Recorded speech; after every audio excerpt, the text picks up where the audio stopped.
6 horas e 28 minutos, estamos de volta com o Manhã no Ar e chegou a hora da nossa entrevista do dia. E o assunto da nossa conversa hoje é o trabalho escravo contemporâneo. No ano em que se comemora os 130 anos da abolição da escravidão no Brasil, a realidade mostra que esse crime está longe de ficar apenas na história.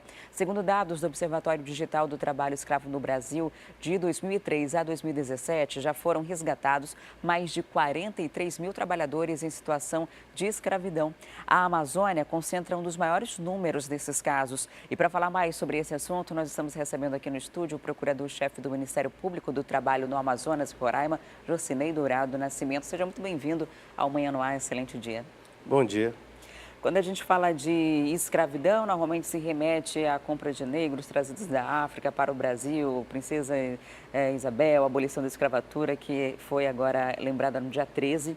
Mas a gente trazendo para o momento atual, para o trabalho escravo contemporâneo, a realidade mudou bastante desse perfil de escravidão, né?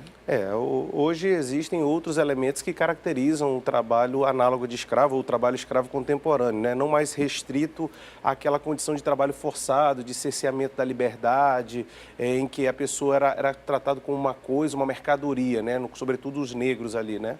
Hoje, o trabalho contemporâneo, como eu disse, tem outros elementos, como nós temos a questão do trabalho degradante, que está relacionado às condições de trabalho e tudo aquilo que avilta a saúde, a segurança do trabalhador. Nós também temos o trabalho em regime de servidão por dívida, em que se cria um sistema em desfavor do empregado, de modo que ele sempre fique preso ao empregador e nunca consiga se libertar, a ponto de ter que largar aquele emprego e poder buscar outras oportunidades. Também temos a jornada, o trabalho em condições de jornada exaustiva, né? E, por fim, o próprio trabalho forçado, que nós já, em alguns episódios ao longo do país, já foram identificados alguns casos de prisão, de pessoas que tiveram a sua liberdade cerceada, é exemplo do que acontecia no passado. Com essa mudança e até a tipificação do crime com algumas alterações aí, é às vezes comum que se confunda o que é de fato um trabalho escravo ou não. Às vezes a pessoa está numa condição de trabalho escravo contemporâneo, mas não tem essa ideia. No caso do ambiente degradante, como é que faz essa diferenciação do que é um trabalho de ambiente degradante com um ambiente insalubre ou outro tipo de vulnerabilidade dessa estrutura? Essa é a grande questão, né, de enquadramento, né? Aquilo que é um trabalho análogo a de escravo na condição de degradância e uma mera irregularidade trabalhista, né? É claro que, para você contextualizar isso, como eu disse, as condições de trabalho para a caracterização do trabalho degradante, eles devem ser tão severas, tão graves, a ponto de atentar a dignidade da pessoa humana e expor o trabalhador a uma situação de grave e iminente risco à sua saúde e à sua vida. Nós temos exemplo de questões que os trabalhadores eles não têm condições de higiene, a sua alimentação muitas vezes é servida sem qualquer trato, muitas vezes até comida estragada, são obrigados a beber água sem ser água potável, uma água que não é apta, própria para o consumo. Então, além de muitas outras situações relacionadas, mas basicamente essas questões relacionadas à higiene, à saúde e à segurança, comprometendo a vida do trabalhador, é que fazem com que haja a caracterização do trabalho degradante. Quando que a jornada de trabalho pode se caracterizar um trabalho análogo à escravidão? A legislação brasileira, ela estabelece que todo trabalhador ele deve ser submetido a uma jornada de 8 horas diárias e 44 semanais. Admite-se hoje uma jornada de 12 por 36 também. Fora dessas hipóteses, é claro que, sendo tolerável aí, pela legislação, uma jornada de hora extra de 2 horas, então tudo aquilo que ultrapasse e que realmente contextualizado dentro da condição que expõe o trabalhador a uma condição de risco à sua saúde e segurança, já que a jornada ela está relacionada também no entendimento do Ministério Público à questão de saúde, então toda vez que o trabalhador fica numa jornada exaustiva, 15, 16 horas, há casos até por conta da repetitividade de 14 horas dentro do mesmo período, dentro de uma mesma jornada, tem se enquadrado como uma jornada exaustiva. E nesse caso precisa ser contínuo, né? Não é uma vez ou outra, tem que ser de forma repetitiva. Com certeza, até porque a própria legislação admite em algumas situações excepcionais a você estender a jornada para atender situações excepcionais, imperiosas, para evitar até questões de acidentes que acontecem, né? Danos, né? Incêndios. Então, o trabalhador, muitas vezes, para poder atender aquela demanda, tem que estender. Essa excepcionalidade, não por si só, não caracteriza o trabalho em jornada exaustiva. O jornada exaustiva é aquele trabalho contínuo mesmo, em condições de jornadas extenuantes mesmo. Agora, outra forma de trabalho escravo contemporâneo é essa questão da dívida. Isso é muito comum, principalmente com pessoas que vêm de um estado para outro, de um país para outro, com uma promessa de emprego, e ali você chega e tem que primeiro trabalhar para pagar os custos da passagem, a alimentação, a hospedagem. Você já chega com um saldo negativo muito alto e que dificilmente, dependendo de quanto você for remunerado, vai conseguir ser pago. Então, você é obrigado a continuar nessa atividade, independentemente de sua vontade, né? Isso. A servidão por dívida, né, que é uma das formas de trabalho análogo de escravo também, ela é justamente isso. Ela coloca o trabalhador numa situação, num ciclo vicioso em que ele não consegue, de dívida, em que ele não consegue se desgarrar daquele ambiente para ter a sua liberdade, né, para buscar outras oportunidades de trabalho. Nós temos casos, isso sobretudo quando se trata da cana-de-açúcar. Nós temos aqui no Amazônia a questão relacionada ao desmatamento, porque muitos trabalhadores vão realmente trabalhar e toda a alimentação é custeada por quem está explorando aquele desmatamento ou o garimpo, né? Então, nós já temos esse tipo de identificação de casos, inclusive na Amazônia. E esse tipo de servidão por dívida, ele muitas vezes, dependendo da situação, para não comprometer o próprio sistema, muitos desses trabalhadores acabam morrendo, sendo assassinados, para que todo esse sistema não venha a ser descoberto. No caso de se identificar toda essa situação, é muito comum que as pessoas tenham medo, né? Esse próprio exemplo de servidão por dívida é histórico, que muitas pessoas que tentam se libertar disso acabam perdendo a vida. Como conseguir dar o primeiro passo em relação a isso para se livrar desse sistema? Quais as ferramentas de denúncia, de acompanhamento, para que alguém que esteja numa condição dessa acompanhando a gente agora possa conseguir chamar a atenção do Ministério Público ou de outros órgãos que fiscalizam? Só lembrando que a questão do trabalho análogo de escravo não é só um problema civil trabalhista, né? Ele também é uma questão criminal. Então, a polícia pode ser demandada, ela pode ser procurada. Nós, no Ministério Público do Trabalho, nós temos inclusive canais, nós temos telefone, nós temos o acesso aqui, nós temos um site. Infelizmente, eu sei que é uma dificuldade muito grande, porque normalmente quem está no meio lá por exemplo, da floresta amazônica não vai ter condições. Mas procurar as autoridades ou então informar outras pessoas para que essas informações possam chegar ao poder público.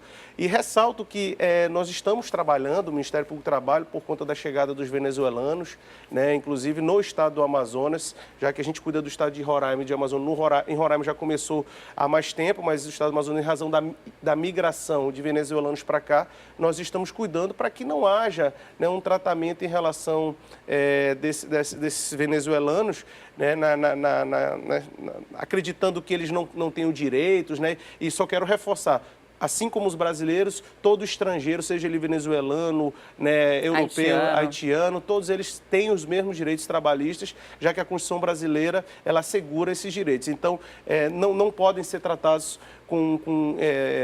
de forma discriminatória e, sobretudo, colocando-os em situação subhumanas. Então, nós estamos acompanhando isso, é uma operação e também, ao mesmo tempo, hoje nós estamos com uma operação no estado de Roraima relacionada também a trabalho análogo de escravo.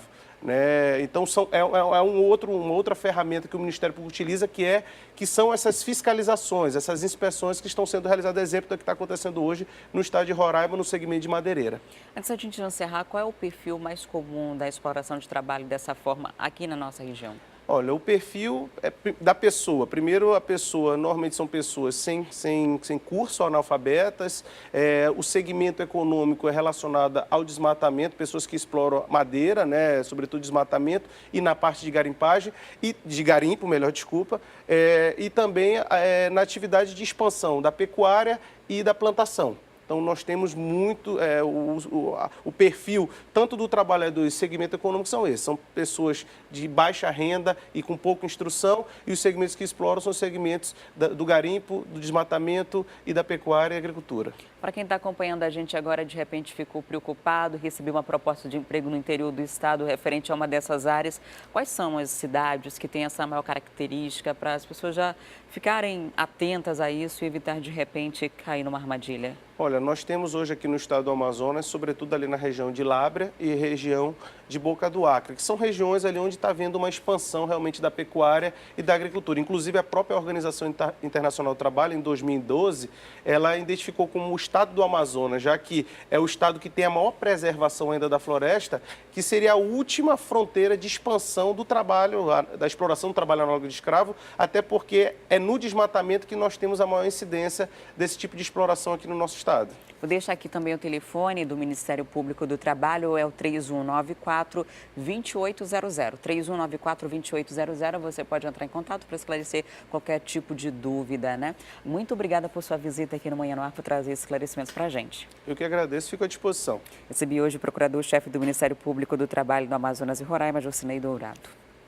E agora a gente muda de assunto porque dezenas de materiais hospitalares foram descartados irregularmente em frente a uma escola pública. O lixo hospitalar traz risco de contaminação e não pode ser dispensado de qualquer forma. Imprudência.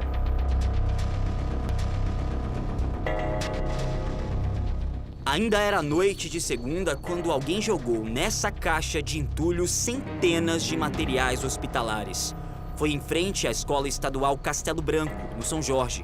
Foi esse professor que, por volta das 6h30 da manhã, viu o entulho e avisou a todos.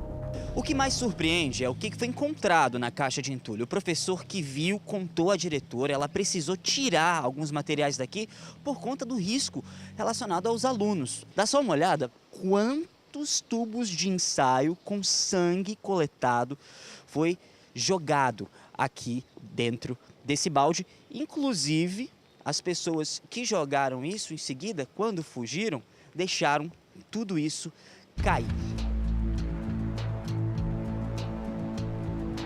São centenas de frascos de sangue que estavam totalmente espalhados pelo chão, inclusive alguns quebrados quando os carros passavam, né, quebravam. Por isso que nós mandamos recolher para ficar mais seguro, porque aqui nós temos cerca de 800 alunos frequentando pela parte da manhã, então é um risco muito grande isso. Tiago é dono da empresa que aluga a caçamba. Ele tomou um susto quando viu tanto material despejado de maneira irregular. É complicado, porque a gente está fazendo uma obra aqui e passa uma viatura ou um carro e joga essa situação num entulho que não é deles, aí não pode, né, jogar, isso é prejudicial à saúde, né? É sempre bom lembrar que o descarte irregular de lixo e entulho é considerado crime ambiental e passível de multa, além de ser uma irresponsabilidade contra a saúde pública. Uma grande responsabilidade mesmo, né? Todo esse lixo hospitalar, ele deveria ter uma destinação correta, precisaria manter ali os procedimentos de vigilância sanitária, de segurança de saúde, porque isso pode contaminar pessoas, animais, enfim, é um transtorno muito grande. Esse lixo não pode ser descartado com lixo comum, até quando vai para as lixeiras públicas. E olha só, em nota, a Secretaria Municipal de Saúde informou que recebeu a denúncia e que vai, por meio da vigilância sanitária, apurar o ocorrido. Ainda não se sabe de onde esse lixo partiu. E o Corpo de Bombeiros já começou a vistoriar os prédios abandonados aqui de Manaus. Até agora já foram pelo menos 25 construções. Na semana passada, a Justiça havia determinado à Prefeitura de Manaus e o Implurb um levantamento desses imóveis. O assunto ainda repercute entre especialistas que garantem essas construções representam risco não apenas para os ocupantes, mas também para os moradores do entorno. Um hospital que nunca foi terminado e hoje abriga cerca de 80 famílias. A obra inacabada, que fica no bairro Praça 14, foi invadida há cerca de 2 décadas. Os moradores fizeram paredes e dividiram o espaço entre os andares. O último andar está visivelmente deteriorado, com tijolos caindo e ferros expostos. As ligações clandestinas de energia elétrica são numerosas. E logo na esquina, Uma lixeira viciada causa transtornos para os vizinhos. Este morador da invasão explica que já tentou sair do lugar, mas nunca conseguiu uma casa para morar. Eu já tenho 6 anos na suave para ganhar a casa, daí agora não me entregaram a casa ainda. Estou procurando aí. Eu gostaria de sair daqui mesmo, não mentir. Algumas pessoas preferem a ocupação, porque o prédio vazio atraía criminosos. Porque traz mais segurança pra gente aqui. Se abandonar, minha amiga, se abandonar, vai voltar o que era. Roubavam e assaltavam gente aqui na esquina, porque senão até o cordão da minha filha uma vez roubaram aqui na esquina. A sujeira gerada pela moradia precária fez com que o morador desta casa colocasse o imóvel à venda. Os vizinhos queriam mesmo era que o hospital tivesse sido terminado. Que o governo tome posse novamente, faça o que realmente que era para fazer. Coloque o hospital. Nós estamos com uma defasagem tão grande de leitos de hospitais. De acordo com o Ministério Público do Estado do Amazonas, existe uma lista com cerca de 60 imóveis que estão abandonados aqui em Manaus. Uma boa parte foi invadida, mas existem também aquelas construções que nunca foram terminadas. Esses prédios que ainda estão desocupados também representam um risco, porque podem esconder problemas na estrutura por não terem passado por nenhuma manutenção. Alguns crimes em Manaus tiveram construções vazias como cenário. Na Santa Casa de Misericórdia, o corpo de uma mulher foi encontrado. Neste prédio da Avenida Djalma Batista, a polícia também encontrou o cadáver de um jovem com uma farda de uma escola pública. O uso desses imóveis para camuflar crimes não é o único problema. Este edifício, que fica ao lado de uma escola na zona centro-sul, não foi invadido. Sem moradores, ninguém sabe em que condições estão as dependências do imóvel. Eu acredito que as abandonadas, elas têm um risco maior à saúde. Você não tem manutenção nenhuma nesses prédios. Então, certamente você tem acúmulo de água e a gente tem o nosso problema grave aqui do mosquito da dengue, da zika. Fora isso, esses prédios podem ser usados para as pessoas traficarem, usarem drogas e até coisas piores. Na semana passada, o Ministério Público exigiu uma fiscalização da Prefeitura sobre as construções que estão na lista. O presidente do Conselho de Arquitetura e Urbanismo acredita que é preciso um esforço ainda maior. A responsabilidade precisa ser compartilhada e é necessário o esforço de vários organismos para que Manaus não seja palco de uma tragédia de grandes proporções, como aconteceu em São Paulo. Para isso, o empenho de todos é necessário.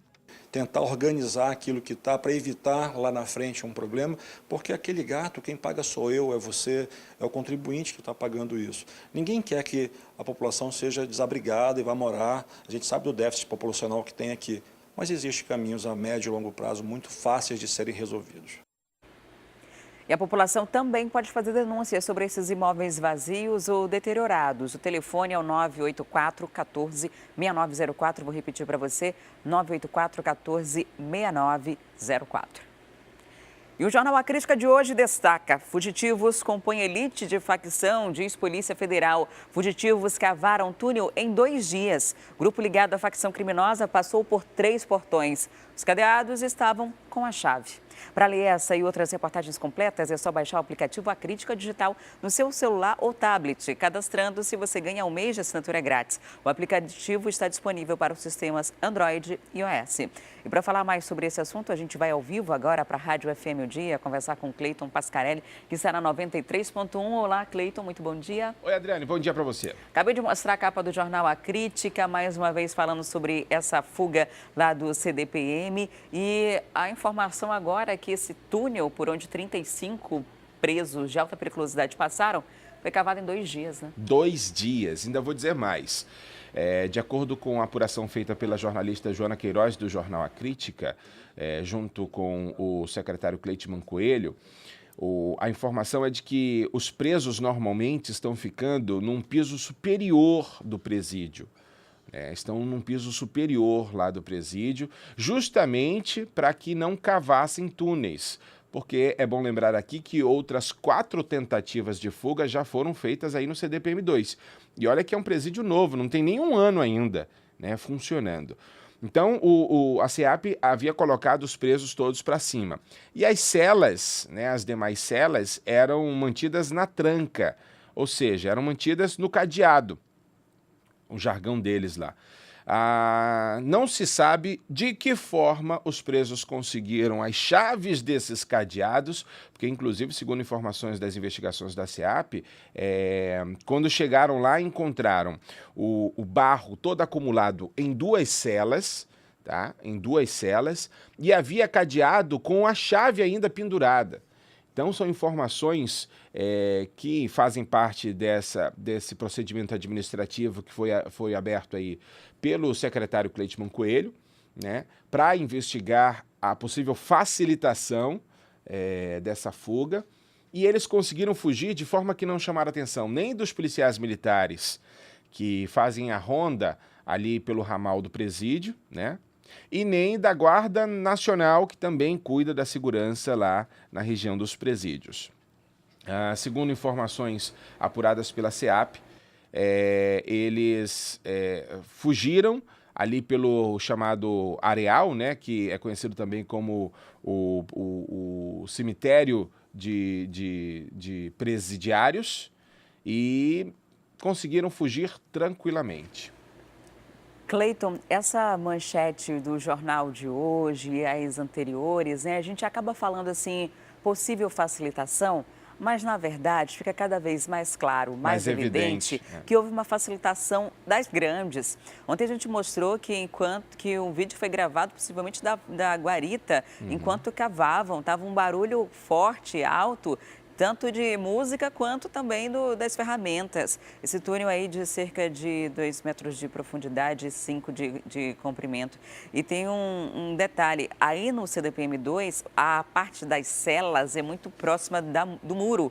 Então, eles não têm tanto esforço para cavar, para conseguir sair. Tanto que já tinha acontecido 4 tentativas. Agora, você ter 2 celas cheias de barro, isso não ser visto por ninguém, você conseguir cavar um túnel como esse em 2 dias, passar por 3 portões, e os portões estavam ali com o cadeado e com a chave no cadeado para passar tranquilamente.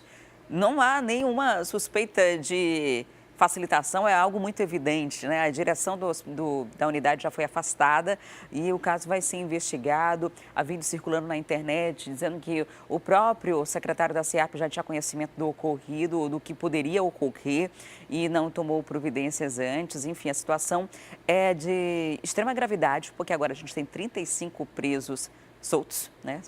Fugitivos, e eles são muito perigosos e o sistema se revela muito frágil. Exatamente. E segundo informações da Secretaria Adjunta de Inteligência do Estado, que inclusive foi quem avisou a SEAP de que algo poderia acontecer, né, informação que foi ignorada, mas segundo a Secretaria de Inteligência, várias informações estão sendo recebidas ali pelo número 181, que é o número do Disque Denúncias do Estado, né? As pessoas podem ligar para o 181 para passar informações, mas essas informações estão sendo filtradas e mandadas tanto para a Secretaria de Operações, que é quem está responsável pelas buscas, quanto para o DRCO, que é o Departamento de Repressão ao Crime Organizado da Polícia Civil, que está investigando, né, para ver se consegue encontrar aí esses 35 presos. Já vamos aí para o quinto dia, na verdade, hoje, né? 5º dia depois da fuga, e até agora nenhum deles foi recapturado. Inclusive, a polícia trabalha com a contra-informação também, né, que é uma estratégia aí de inteligência, o que eles chamam de contra-inteligência. São bandidos ligando também para o 181 para passar informações erradas, para que a polícia perca tempo procurando por locais aí em que eles não estão, que eles não se encontram, para se distanciar dos verdadeiros lugares. É por isso que a sociedade precisa ajudar no trabalho da polícia. Sociedade que está amedrontada, né? São 35 agora e são quase 600 presos que estão em regime domiciliar, né? São em casa com tornozeleira eletrônica, porque o sistema não tem como comportar o semiaberto. Então, liberou quase 600 presos e ainda estão estudando uma forma de novamente reativar o sistema semiaberto do Compage, né? Que foi desativado, e esses presos são todos na rua, só com tornozeleira, e a gente sabe que esse equipamento não inibe esses bandidos, né? Eles continuam tendo uma reincidência muito grande, né? A gente espera que as coisas melhorem, que essas pessoas de volta voltem a ficar atrás das grades, porque a situação está se espalhando, a criminalidade e essa expansão de drogas que a gente vem relatando aqui afeta todas as classes e agora, Cleiton, todas as idades também, né? Porque a gente tem um vídeo de estudantes que foram flagrados fumando, aparentemente fumando maconha. E tem um detalhe, estudantes do Colégio Militar. Isso, Colégio da Polícia Militar, né? Esse é o colégio conhecido como o CMPM 7, que é o Colégio Estadual Evandro Carreira. Bom, nós estamos borrando aí as imagens, afinal de contas são adolescentes. Esse vídeo foi feito por um outro adolescente que não foi identificado ainda. Agora, a Secretaria Estadual de Educação disse que está apurando esse caso aí. Ontem, esse vídeo circulou muito pela internet, pelos WhatsApp da vida, né? E logo depois que esse vídeo começou a circular, uma outra informação dava conta de que essas estudantes tinham sido expulsas do colégio. Essa informação ainda não foi confirmada pela SEDUC, que inclusive também está levantando isso e não confirmou até o fechamento da edição do Jornal A Crítica de ontem. Até agora de manhã ainda não confirmou. Então nós ainda estamos averiguando aí o que realmente aconteceu com essas estudantes. Elas estão fumando sim, só que não se sabe o que elas estão fumando. Parece, né, pelo layout ali do cigarro, parece um cigarro enrolado. Pode ser de maconha ou de tabaco, né? Não se sabe o que, mas criança, né, adolescente dessa idade não deveria estar tendo acesso a fumo, né? É bom lembrar isso. Ainda mais uma área como essa, né? Esse caso aí está sendo apurado pela SEDUC, como você disse, e está circulando no grupo dos pais, né? De todas as escolas, né? Que os pais montam grupos, dos pais de alunos das escolas da Polícia Militar. Essa circulação desse vídeo, todo mundo preocupado, claro, e pelo menos a conversa dentro dos grupos é de que, de fato, essas meninas foram expulsas da escola. Agora, é sempre bom a gente lembrar o seguinte, essa imagem aí que a gente está mostrando foi flagrada por um adolescente. E as coisas que acontecem não são flagradas e os pais nem sabem, hein, Adriane? Verdade. E olha, devem ser bastante coisas. Obrigada, Cleiton, pela participação. Agradeço. Excelente dia para você e para os ouvintes da 93.1. Obrigado pela sua companhia sempre. Uma ótima quarta-feira e até amanhã. Até lá. E um buraco na Cosme Ferreira, no bairro Coroado, se abriu mais uma vez. 2 anilhas da rede de tubulação se quebraram e tiveram de ser substituídas. O buraco se abriu no sentido bairro-centro. Ele era menor, mas estava cedendo cada vez mais. Por isso, os técnicos da Secretaria de Infraestrutura do município decidiram vir ao local para ver o que estava acontecendo. E verificaram que 2 anilhas se quebraram, provavelmente porque não suportaram a força da água. Uma retroescavadeira foi trazida para abrir um buraco ainda maior e retirar todos os fragmentos dessas anilhas. 2 novas foram colocadas lá dentro. O trabalho deve terminar ainda durante a madrugada. E foi justamente isso. Terminou nessa madrugada, já está tudo pronto e a circulação de veículos já está normal aí na Alameda Cosme Ferreira, no bairro Coroado, zona leste de Manaus. E se você de casa tem pendências com alguma instituição financeira, pode regularizar sua situação até o fim desse mês. É que os bancos estão realizando uma espécie de feirão para a negociação de dívidas. E quem vai trazer os detalhes para a gente é a Thea Morel. Olá, Thea, muito bom dia para você. Como é que faz para negociar? Vai direto ao banco? Bom dia, Adriane. Olha só, essa negociação ela realmente é muito simples, mas ela tem que acontecer primeiro online, ela tem que acontecer primeiro pela internet. É preciso você entrar no endereço eletrônico que está aparecendo aí na tela, no consumidor, e a partir daí você vai fazer um cadastro com o login e com senha. Depois que você fizer esse cadastro com o login e com a senha, você já vai fazer a sua solicitação de negociação com a instituição bancária. A partir do momento que você fez essa solicitação, é dado um prazo de 10 dias para que essa instituição bancária entre em contato com o cliente. Normalmente, o banco vai fazer aí uma contraproposta, uma proposta de negociação dessa dívida com você, para que você tenha aí uma redução de juros e para que você possa ficar com o nome limpo. Existe uma série de vantagens em manter o nome limpo, né? A gente sabe que nessa época, quanto mais tempo você demora para pagar uma dívida, mais essa dívida vai aumentando. Isso acontece com dívidas de cartão de crédito e dívidas de LIS, por exemplo, de cheque especial. Então, se você tem essas dívidas para negociar, o primeiro passo realmente é entrar na internet. Depois que você viu a proposta, que você observou qual é a proposta que estava disponível para você, aí você pode se dirigir até a sua agência bancária para formalizar o contrato e a partir daí começar o pagamento para quitar essa dívida. Tá certo, Thea. Muito obrigada pelas informações e até daqui a pouco. E já tem o quadro na ponta do lápis e a gente vai mostrar que as microempresas empregam bem mais que as médias e grandes. Vamos falar também sobre a mudança na rota de 9 linhas de ônibus. Elas não vão mais circular no centro da cidade. Eu volto em instantes, não saia daí.